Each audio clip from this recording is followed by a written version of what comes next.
Oh, welcome along guys, this is a long overdue video this one. This is my 99 ZZ-R600.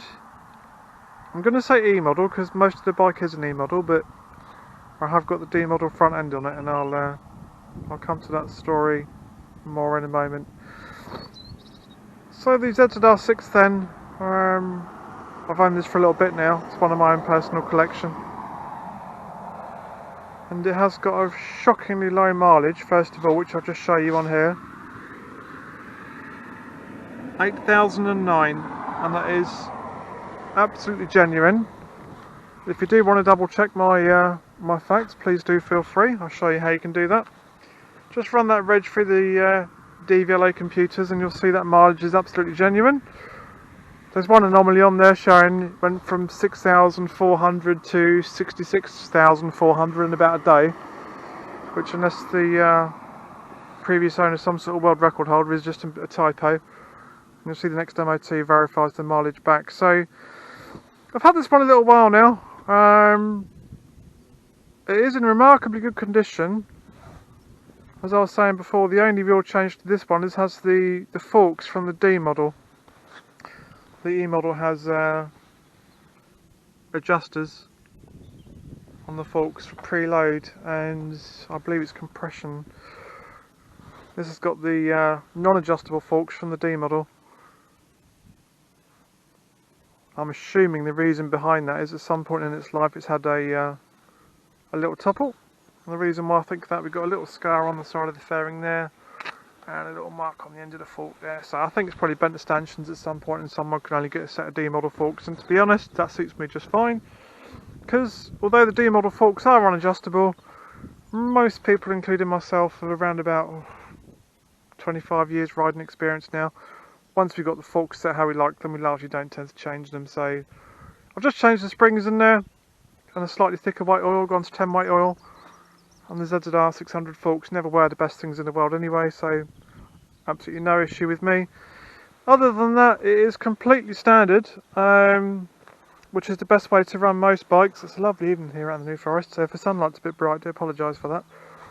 The only thing I've done to it is add this little USB socket just there for powering mainly sat-nav, to be honest. It is running a completely standard exhaust system. Although take that back, actually it has got aftermarket headers on there, which, as anyone that knows anything about Kawasaki's, not just ZZ-Rs or Kawasaki's, the headers seem to be made of paper and they last about 3 minutes.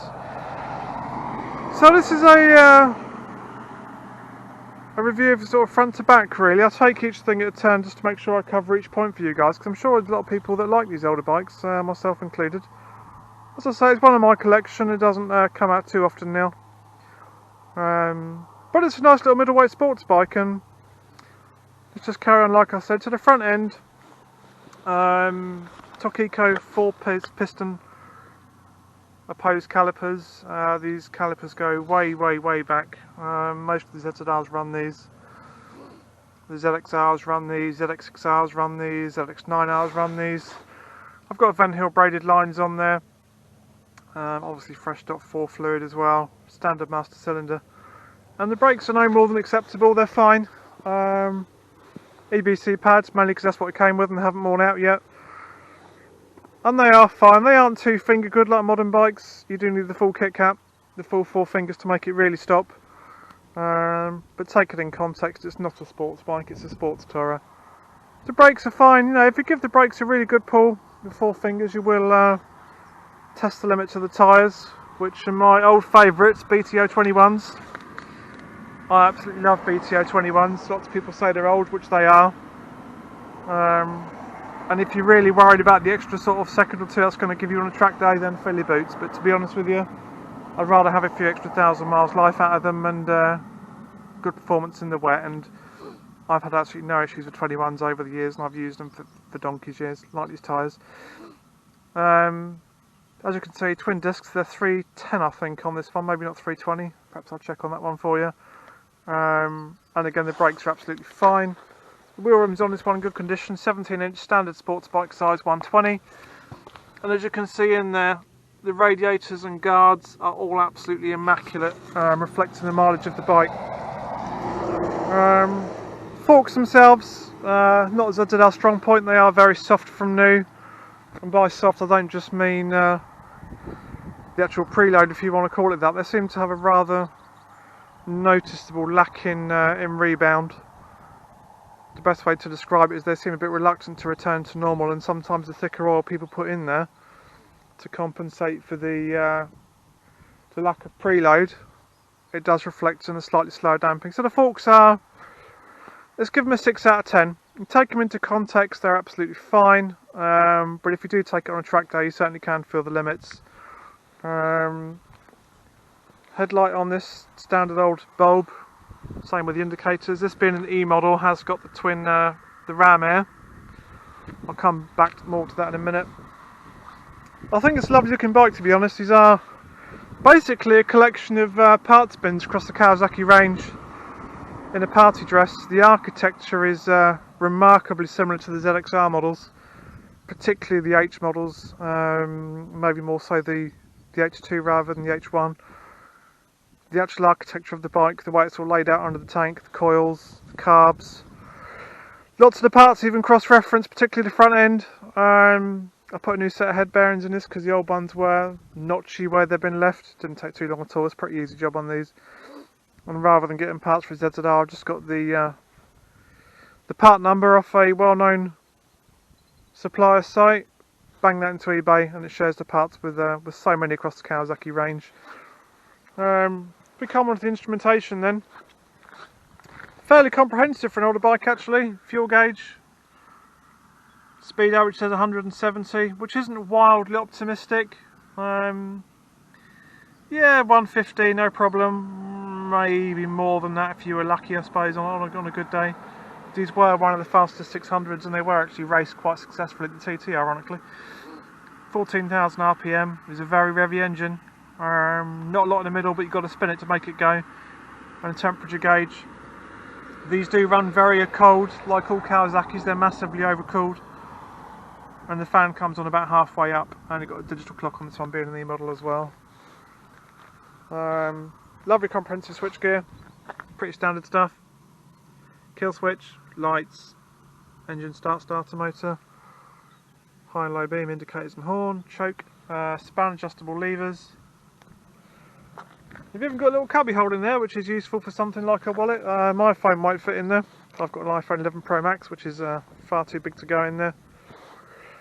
So, brakes we've covered. The clutch is absolutely beautiful on these. It's one finger light, and slightly unusually for some bikes. The clutch actually operates from the bottom of the cover there. There's no real issue with that. The only difference is if a seal goes, it means you lose oil. There's no issue with that at all. So let's talk about the engine then. So the book says around about 100 horsepower. I don't think that's wildly far out, but you do to absolutely scream it to get to it. If you're not used to revving your bikes, you won't like this. The mid-range is, I'll be generous and say it's controllable, which is me being polite for saying it's pretty flat in the middle. You have to really spin it past 10,000 to make it go. And being a Kawasaki, it makes it sound like you are absolutely hurting it. I can reassure you that you're not. These engines are built to rev. So if you want to make any progress, you really do have to spin it. That being said, it will grumble around at 3,500, 4,000, but is not massively happy doing so. These are a very short stroke engine, hence the 14,000 RPM red line, and the cutoff is around about 14.5, or just under 15 according to the tacho. Yes, I have done it. I've got no issues at all revving these older engines.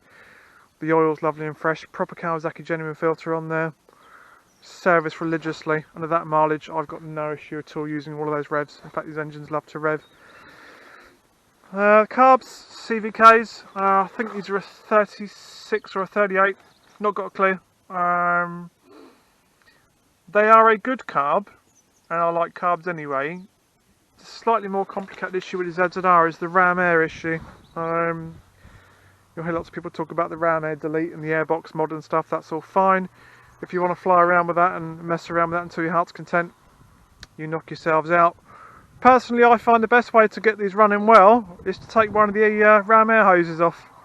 You can't see it, the right hand one's still in there. The left hand one lives under this cover here and connects the airbox via a series of carbon chambers and all sorts of stuff to a little hole at the front there. Just see it in the grill there.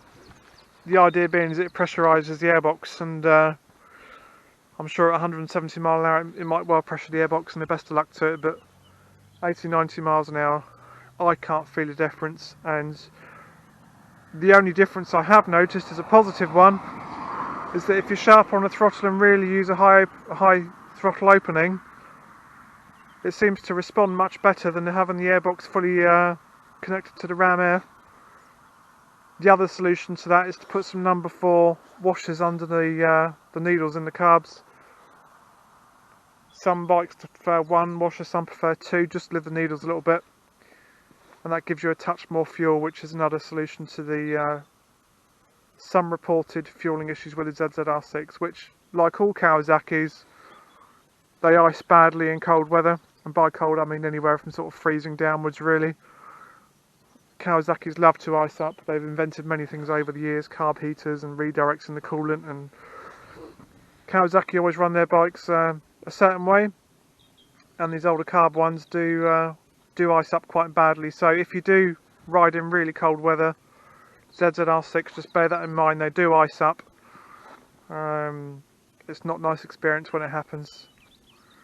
So the chassis itself, the frame, is a full alley diamond perimeter frame. The frame is fantastic, let down by very poor suspension. I wouldn't normally be so harsh, but I'm going to be honest. The front end's okay, I say 6 out of 10 for the front end for me. The shock, bear in mind this one's got a genuine 8,000 miles on it, and it's been stripped and re-greased. The bearings are absolutely fine in it. The shock is poor, and I'm going to give my lowest ever score for a shock, which is 2 out of 10. It struggles with my weight, which is about 80 kilos, give or take. It's too soft, it's underdamped, it's unresponsive. It can't really cope with a passenger. The best mod you can make with the rear shock, it's really easy to get out. So if you carefully put the bike on the main stand and carefully manoeuvre the rear shock out, and then really delicately throw it in the bin, it is not even worth bothering with the rear shock. It's absolute junk. I'm sorry to be so direct, but the shock really lets the bike down. If you do get one of these with a slow mileage, first thing you want to do is chuck that standard shock away.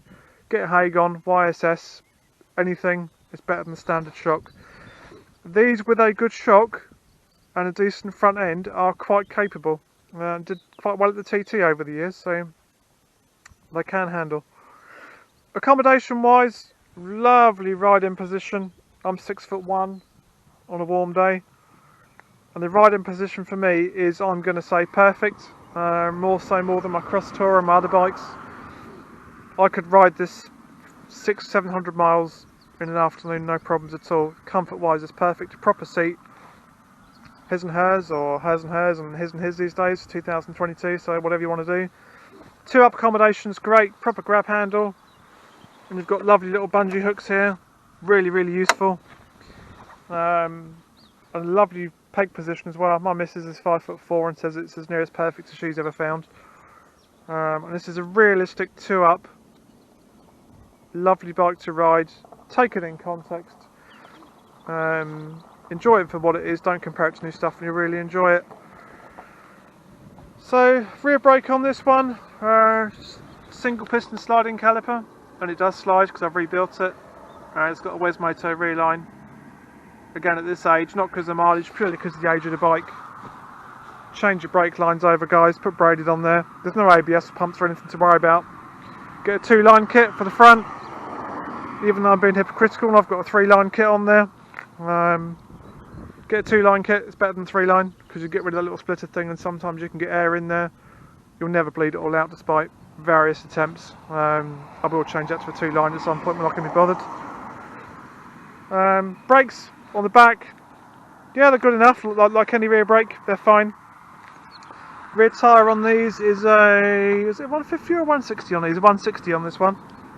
So by modern days that's very skinny, but for 600 that's more than adequate, and as you can see by the lines on there, I'm not frightened to use all of it. Chainless sprockets, they are the original ones. I use EPA gear oil, and I clean and oil my chain every tank of fuel. I know it's slightly OTT, but hey, that's how I make them last. Manual fuel tap, remember those guys? The best thing Kawasaki ever did was stick with these things for years and years and years and years. They're fantastic things, manual fuel taps, and if you work on your bikes a lot, you'll understand why. 6-speed gearbox in these. It's a Kawasaki gearbox, and for those of you who experience Kawasaki gearboxes, they are fine, but you have to tell them what you want to do. They're not a Suzuki gearbox where you can just politely request it. Suzuki gearboxes are rightfully respected as the best gearboxes out there, and I'm not going to differ. I've got a couple of Suzukis at home, and they're just glorious things to use. Gearbox in this, as long as you're positive with it, it is a fantastic gearbox. It won't slip. It's built like it could take twice the power. It probably can. And the best way I can describe the ZZ-R6 overall is it is a appropriately badged sports tourer. It looks more sporty than it is. Touring, absolutely. I've done some pretty huge mileages on this in a day and had no issues at all. Fuel tank, 18 litres, which is a slightly weird size. The fuel gauge is very pessimistic, like all Kawasaki's. Some people say you'll get 200 miles to it, and if you can, that's the very, very best of luck to you guys. I get about 140 miles until the gauge is way off the bottom of the red sector. And I start sniffing around for fuel, then I get about 12-13 litres in there. So if you rode very, very, very delicately, I suppose it's possible, but you'd be asleep by the time you got there. Realistic range is about 140 miles to reserve and about another 30 or 40 after that. So 170, 180, and you might be pushing your way home after that. Running costs, again, service intervals, well, if you want to get a bike like this serviced at a dealer, do knock yourself out, but it's going to cost you more than the bike is probably worth. Any good 10W40 in these, please, please, please use genuine Kawasaki filters. High flow are okay. Please avoid K&N filters, they break up. This is widely reported across the press many, many years ago. They claim to have repaired the K&N filters, or resolved more accurately. I won't risk it, to be honest guys. Just use high flow filters, not the racing ones, because they've got a little valve inside missing and actually drop the oil pressure down. So on tick over you're going to suffer from low oil pressure, and you will see it by the oil light ticking on and off on most bikes. Unless you are racing, don't use one. They're not called racing filters for no reason, and they're designed to flow more oil at a very, very high RPM, and on the roads all you're going to gain out of that is valve wear, so don't bother with the racing ones on the road. Oil and filter, well, it's only done 8,000 miles from you, and I do the oil every year anyway. So that's pretty much always got fresh oil. Use whichever brand you prefer, they're all very good these days. As long as it's semi-synth, you'll have no issues at all. And it's a lovely bike to roll around on at a reasonable speed. Insurance costs on it, I'm 42 now. Fully comp for me, living in Southampton, I pay £116 a year. So insurance is next to nothing on one of these. And if you want to see a YouTube video where everyone's screaming around at 150 miles an hour, testing if the rev limiter works, knock yourself out, go and find one. That's not how I do my reviews. I'll tell you what the bike's like to own. Parts for these, just jump on your favourite auction site and you'll find parts at diabolically cheap costs. You can get panels 15-20 quid, chassis parts, forks are £100 for example, most about £100, somewhere around there. Rebuild kits, parts, you know, like brake pads, discs, anything like that. Absolute peanuts to run. So if you like a good looking bike that costs nothing to run, these are certainly a strong option. You can pick them up for next to nothing, but you will get what you pay for. Kawasaki build quality is it's not up there with Honda guys, it's not. These do look shabby very, very quickly. Unless you really, really look after them, they don't stay looking like this for very long. Wheel finish, particularly on Kawasaki, I think they were having a some sort of budget cut on wheel paint back in those days, and they barely sniffed over it with a layer of paint. So the wheels on this one are really good. Again, reflected in the mileage, that's about as good as you'll get on a ZZ-R. And these do have a main stand as well, which is great for doing maintenance or loading kids up on the back, because my kids like this bike as well because it's so very, very smooth. It's a lovely bike to own, guys, and I think it's a nice looking bike. Kawasaki really were going after the ZZ-R6 with it. I don't think they quite got there. As I say, it's a parts bin special. It looks nice. Is it a match for the ZZ-R6? No, it's not. The ZZ-R6 is a slightly more, or a slightly easier to use engine. This may be faster, which I agree with, having owned many ZZ-R6s, particularly the F3 model, which I love. This is, inverted commas, quicker, but you have to work harder to get it. The ZZ-R6 will give a much, much easier riding experience and is far more accessible power. Again, the build quality is nowhere near the ZZ-R6. The riding position, yeah, similar if you like me. Think a bit like an orangutan, so a long body and short legs. That's pretty close to me. I find this more comfortable than the ZZ-R6. It's slightly wider. It's definitely heavier. 218 kilos, I think. 218, 220 kilos, somewhere around there. In no way a light bike, and that's reflected in the way it rides. Maybe that's why the suspension gets a hard time. These are a great option if you want to do a little bit of either commuting or general day-to-day use. I shouldn't imagine they're very high on the criminal hot list these days. And you can pick them up for, well, I'm not going to tell you what I pay for this one because it'll make you all angry, but you can get a nice one of these, sort of 25-30,000 miles, somewhere around there, very average, 1,500 quid. Although, like everything they're picking up in value at the moment, you might have to pay £2 to get a really tidy one. And I think that's a very reasonable price for it. You can find mega low mileage ones, perhaps not as mega low as this, but you will find mega low mileage ones out there. These Kawasaki engines will go on many times that. You'll clock one of these without a problem. As long as you do oil and filter on them regularly, do valves every 24,000, although the book says far more often than that. 24,000 is enough on one of these. And the worst thing with this is the airbox. I have had this in bits a fair bit, mainly me just being curious really and tinkering around and checking everything's okay. Now the airbox lower comes out very easily, but to get the airbox lower back in, to get the ram air hoses back in, you have to take the whole front end of the bike off. You cannot get those hoses back in without taking the front end of the bike off, because you just can't get the flex on the hoses.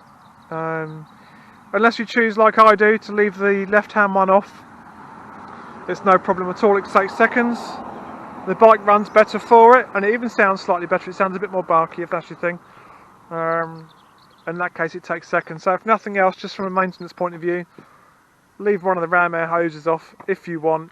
The only benefits you'll get are positive ones in my experience.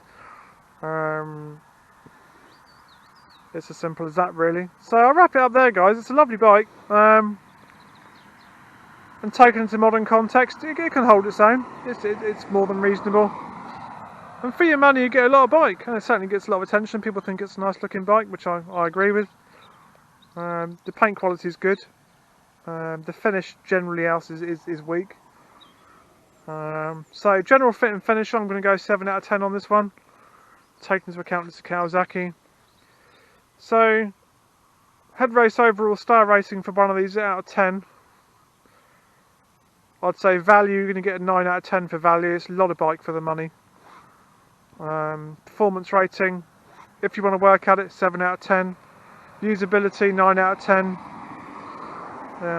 Looks, 8 out of 10, I think. So I'll do a couple of videos on this one, guys. I'm planning a trip around Wales on it. So, Wales, as you well know, is my favourite place to ride. Although I'm lucky enough to live in the New Forest where we are today. Just give you a quick scan around there. Oh, a bit of sunshine, there we go. So yeah, there's going to be a few videos on this one upcoming. And the next video I'll do on this one, we'll do a little ride along video. I've got some new camera gear and bits and bobs, so hopefully that's going to give you some better images and some better video. If you've got any questions about the ZZ-R6, particularly the E model, do drop them in the comments below. I'll do the best I can to answer them. Yeah, so keep watching, guys. Hope you enjoyed the video, and catch up soon.